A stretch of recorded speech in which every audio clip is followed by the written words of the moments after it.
Shalom anak-anak ibu semuanya, kabar baik ya.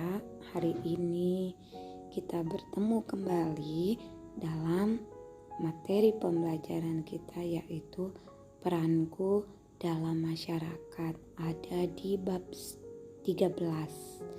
Bahan Alkitabnya Matius 25 ayatnya yang 31 sampai 46 dan Yeremia 29 ayatnya yang ke-7. Anak-anak ibu siapkan catatan dan Alkitabnya ya.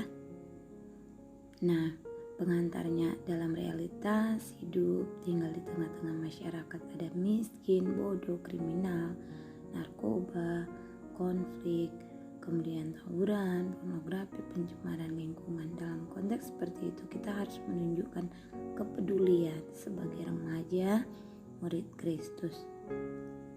Dan bagaimana mengembangkan dan menyentuh semua aspek kehidupan baik personal maupun sosial.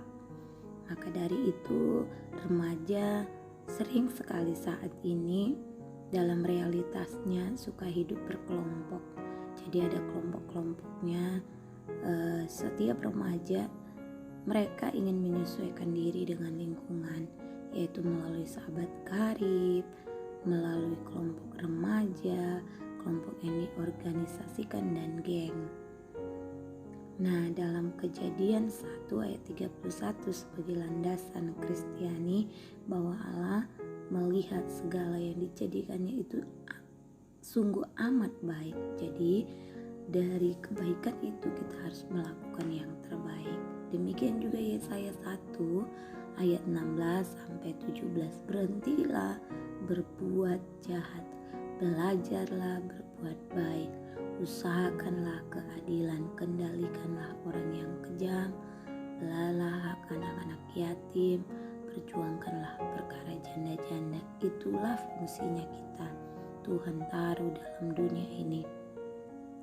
Kemudian surat Efesus 2 ayat 10 juga dikatakan kita ini buatan Allah untuk melakukan pekerjaan yang baik yang sudah dipersiapkan Allah sebelumnya. Nah, Hotward mengusulkan beberapa fungsi-fungsi yang dapat diidentifikasikan, yaitu sebagai berikut. Yang pertama, fungsi menyembuhkan. Yang kedua, fungsi membimbing. Yang ketiga, fungsi menopang. Yang keempat, memperbaiki hubungan atau membawa perdamaian. Yang terakhir, fungsi pengasuhan atau pemeliharaan.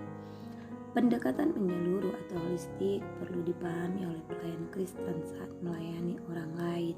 Mengapa? Nah, karena pendekatan holistik itu seperti yang dilakukan Tuhan Yesus secara keutuhan, keseluruhan atau disebut dengan holistik. Kehidupan manusia yang bersifat holistik dapat diungkapkan dalam beberapa hal, yaitu melalui fisik, mental, spiritual, sosial, seperti yang Tuhan Yesus sudah lakukan ketika dia melayani di muka bumi, baik juga menyembuhkan orang yang buta, menolong orang yang miskin, bahkan banyak hal. Pengikut Kristus harus menunjukkan kepeduliannya terhadap kemiskinan, kebodohan, kriminalitas, narkoba, konflik, tawuran, pornografi, pencemaran lingkungan. Oleh sebab itu kita harus benar-benar melakukan dan peduli untuk orang-orang yang termasuk di dalamnya. Nah, anak-anak ibu, fungsi orang percaya itu harus membawa perubahan, baik juga perubahan dari budaya, sosial, materialisme, dunia kerja. Materialisme ini di zaman globalisasi sangat-sangat mengerikan. Demikian, sampai di sini dulu pembelajaran kita. Untuk itu jangan lupa tetap dicatat. Tuhan Yesus memberkati kita semua.